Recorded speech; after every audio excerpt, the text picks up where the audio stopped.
اللہ ایسی ذات نہیں ہے جس کے کوئی احساس اور جذبات نہ ہو. ہمیں قرآن سے پتہ چلتا ہے اللہ غضبناک بھی ہوتا ہے, اللہ محبت بھی کرتا ہے, اللہ رحم بھی کھاتا ہے, لیکن اس کی کیفیت ہمیں معلوم نہیں ہے, اس کی حقیقت اللہ ہی بہتر جانتا ہے کہ کیسے کرتا ہے.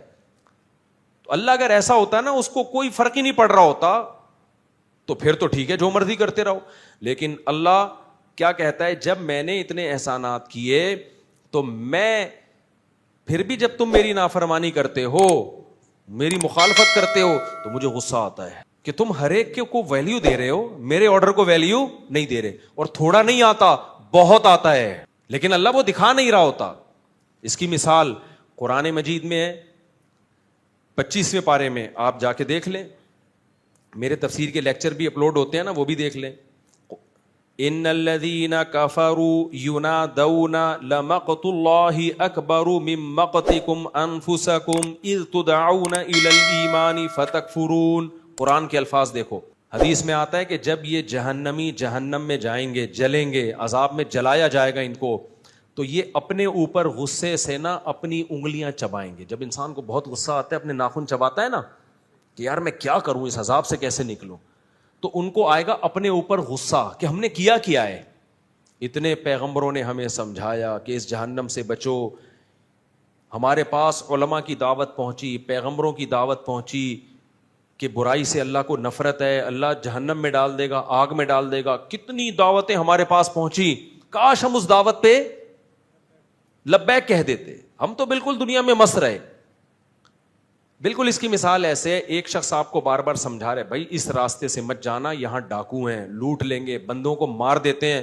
آپ کو شوق ہے ادھر ہی سے جانے کا, تھوڑا سا لمبا راستہ نہیں آپ کو سمجھ میں آ رہا کہ یار 10 منٹ زیادہ لگ جائیں گے, لیکن امن کا راستہ ہے, پھر بھی آپ اسی ڈاکوؤں والے راستے پہ جا رہے ہو صرف اس لیے کہ شارٹ راستہ ہے. ایسے میں ڈاکو آپ کو پکڑ لیں تو آپ کو ڈاکوؤں سے زیادہ کس پہ غصہ آئے گا, اپنے اوپر. کہ یار پہلے بتا دیا تھا یہاں ڈاکو ہیں, اور تھوڑا 5 منٹ کم ہو جاتا یہ راستہ, وہ تھوڑا لمبا پڑ جاتا, تھوڑی قربانی دے دیتا, یار میں نے کیا ہے, سن تو لیتا نا میں ان کی. تو ایسے میں غصے سے آپ اپنے دانت چباؤ گے کہ نہیں چباؤ گے؟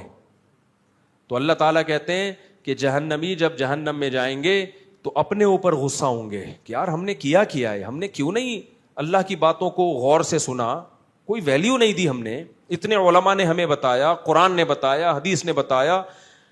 قرآن کو اللہ نے محفوظ کیسا رکھا ہے دیکھو, تاکہ جب قرآن کوئی بات کہے نا تو اس میں اختلاف نہ ہو. دیوبندیوں کا قرآن بھی وہی, بریلویوں کا قرآن بھی وہی, اہل حدیثوں کا قرآن بھی وہی, جماعت اسلامی والوں کا بھی وہی, JUI والوں کا بھی وہی, PTI والوں کا بھی وہی, شیعہ کا بھی وہی, سنی کا بھی وہی, سعودیوں کا بھی وہی, مصر والوں کا بھی. ہر چیز میں اختلاف ہے ہماری. کوئی مسئلہ پوچھو وہ ٹانگیں چوڑی ٹانگیں پتلی, یہاں ہاتھ یہاں ہاں, زور سے آمین آہستہ آمین. اتنے مسئلے آپ یوٹیوب پہ جاؤ نا, ایک غیر مسلم آج مسلمان ہوئے تھے, ہمیں ملے, کہتے پتہ ہی نہیں چلتا یار یوٹیوب پہ, وہ پاگل ہو گیا. وہ جامعۃ الرشید میں کچھ غیر مسلم آج آئے تھے, ملاقات آج ہی کی بات ہے, کہنے لگے یوٹیوب پہ, جب آپ کہہ رہے ہیں ہم نئے مسلمان ہوئے ہیں, جب ہم یوٹیوب پہ جاتے ہیں وہ کچھ کہہ رہا ہے, وہ کچھ کہہ رہا ہے, وہ کچھ کہہ رہا ہے, کہ سمجھ میں نہیں آ رہا کدھر جا کے سر پھوڑیں. تو میں نے کہا میرے بھائی اگر آپ میڈیکل سائنس کے مسئلے میں, اچھا اس کا ہمارے اسکالرس کے پاس جواب یہ ہے کہ جو قرآن حدیث کے مطابق بات کر رہا ہے اس کی سن لو. تو وہ جواب میں کہتے ہیں ہر آدمی قرآن حدیث کے مطابق ہی دعویٰ کر رہا ہوتا ہے اور ریفرنس بھی دے رہا ہے. آج ہی کی بات ہے جامعۃ الرشید, آج ہی کی بات ہے, آج ہی کا واقعہ بتا رہا ہوں.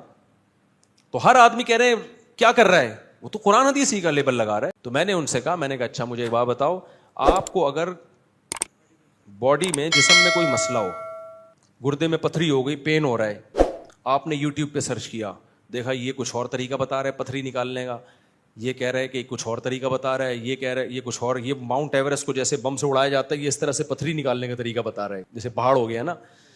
20 قسم کے آپ کو اسکالرز ملے, آپ کیا کرو گے؟ جو وہاں کرو گے نا یہاں بھی وہی کرو.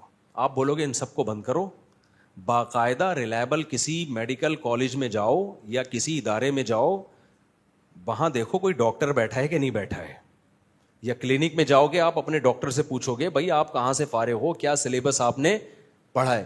پراپر ڈاکٹر کے پاس جا کے آپ بتاؤ گے حضرت گردے میں پتھری ہے, نکالنے کا طریقہ آپ بتا دیں. یوٹیوب پہ سرچ کر کے کبھی بھی آپ گردوں کی پتھری کو رسک پہ نہیں لو گے. ہر چیز کے ماہرین ہوتے ہیں, جب آپ پھنس جاتے ہو تو ان ماہرین سے جا کے پوچھتے ہو.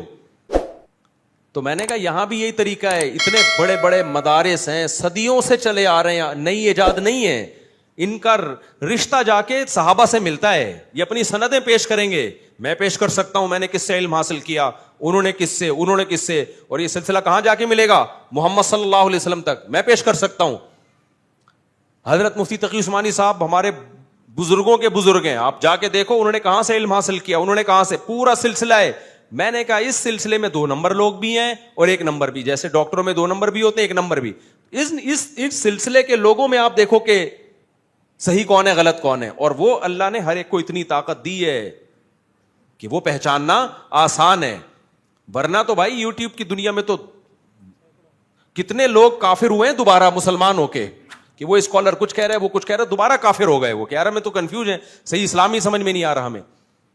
تو خیر یہ بات میں کہاں سے کہاں لے گیا, کیا بات کر رہا تھا, نہیں وہ تو ہو گیا, وہ تو جاتی ہے سند جاری جاتی ہے. میں بات کیا کر رہا تھا, ابے نہیں یار تم لوگ بھی فارغ ہو یار, تھوڑی نیند پوری کر لیا کرو. ہاں یہ واقعہ سنا رہا تھا دانتوں کو چبانے والا, کہ جہنمی جب جہنم میں جائیں گے تو کیا کریں گے, اپنے دانتوں سے اپنی انگلیاں چبائیں گے, غضبناک ہوں گے کہ کاش ہم اللہ اس کے رسول کی دعوت پر لبیک کہہ دیتے, کاش شارٹ کٹ راستے کے بجائے, آسان راستے کے بجائے تھوڑا سا مشکل راستہ اختیار کر لیتے. اور اس میں بھی چند دن مشکل ہوتی ہے, پھر یوز ہو جاتا ہے. نماز پڑھنے میں آپ کو چند دن مشکل ہوگی, اس کے بعد عادت. دیکھو اللہ کا شکر ہے میں بلوغت کے وقت سے نماز پڑھ رہا ہوں, میرے ذمہ الحمدللہ کوئی نماز نہیں ہے, مجھے نہیں یاد پڑتا کوئی نماز میرے ذمہ. تو اب نماز چھوڑنا مشکل ہو گیا ہے کیونکہ یوز ٹو ہو گئے ہیں نا. اب کوئی بولے نہیں پڑھنی, بھائی اب تو عادت پڑ گئی ہے, اب کیسے. ایک چیز میں شروع میں مشکل ہوتی ہے, کچھ دن کرتے رہو تو وہی آپ کی باڈی کا حصہ بن جاتی ہے, وہ چیز وہ عادت پڑ جاتی ہے, پھر چھوڑنا مشکل ہے. نمازیوں سے نماز چھڑوانا بہت مشکل کام ہے, پڑھوانا مشکل نہیں ہے. آپ ان کو 10 ارب روپے بھی دو گے نا, وہ نہیں چھوڑیں گے, بولیں گے بھائی نہیں ہو سکتا. وہ کہیں کچھ اور بولو. رمضان میں نے دیکھا ہے بیمار ہو کے بھی لوگ روزے رکھ رہے ہوتے ہیں, ان کو منع کیا جاتا ہے بھائی بیمار ہو, کہہ رہے ہیں یار عادت ہو گئی ہے رمضان بغیر روزے کے, تو یہ تو عجیب سا ہی ہو جائے گا. حالانکہ ان کو تو شریعت نے کہا ہے کہ بھائی چھوڑ دو مرو گے ورنہ. ہمارے ایک ریلیٹیو تھے, شوگر تھی, ان کو منع کیا نہیں روزہ رکھو, ان کو کہا گئے رمضان اور روزہ نہیں, انا للہ ہو گیا الحمدللہ, اللہ تعالیٰ مغفرت فرمائے. سمجھ رہے ہو. تو اب شریعت پہ اپنی عقل کو تو ترجیح نہیں دینی چاہیے نا, لیکن بہرحال اب اللہ ان کی نیت اچھی تھی, اب انا للہ ہو گیا, اللہ تعالیٰ مغفرت فرمائے. ایک دم شوگر اتنی لو ہوئی ہے کہ وہ ان کو شوگر کو چینی کھانے کا بھی موقع نہیں ملا ان کو. بعض اب اتنی شوگر لو ہو جاتی ہے نا, وہ یہ بھی نہیں کہہ سکتا بھائی چینی کے ڈبے سے کیا لے کر آ چینی. وہ جو چائنیز نے کہا تھا نا, ابے یار تم لوگ بھول جاتے ہو. ایک چائنیز کے پاس گیا نا, ابے میں جو لطیفے چائنی چنگ پونگ سنا رہا ہوں تو میرا خیال ہے چائنا والوں کو نہیں پتا. ادھر صدر میں ایک چائنیز ڈاکٹر ہے, فل اردو بولتا ہے, غیر مسلم ہے. تو اس نے مجھے بتایا بھائی میں آپ کے سارے لطیفے سن رہا ہوتا ہوں, اردو آتی ہے اس کو ٹائٹ. میں نے کہا وہ ہم تو چائنا والوں کو تو چنگ پونگ کر کے بڑا ہم نے بعض چیزوں میں ریکارڈ لگایا ہے. ایک چائنیز تھا, اس کا دوست ملنے کے لیے گیا. اس کا دوست, یہ چائنیز بیمار تھا ہاسپٹل میں نا, آکسیجن لگی ہوئی تھی, پائپ نیچے سے گزر کے جا رہا تھا. تو یہ پاکستانی دوست قریب جا کے کھڑا ہو گیا. جیسے ہی قریب جا کے کھڑا ہوا ہے, فوراً چائنیز نے کہا چاں چی پاں چی خاں چی پاں چی پاں چاں چاں چاں پاں پاں کرتے کرتے مر گیا. اب یہ پاکستانی دوست نے بولا یار این مرتے ہوئے کچھ بول کر گیا ہے تو یہ ہلکی بات نہیں ہے, کچھ مجھے نصیحت کر کے گیا ہے. اس نے وہ سارے الفاظ یاد کر لیے, چاں چی پاں کے, یار اس کا مطلب تلاش کرواتا ہوں.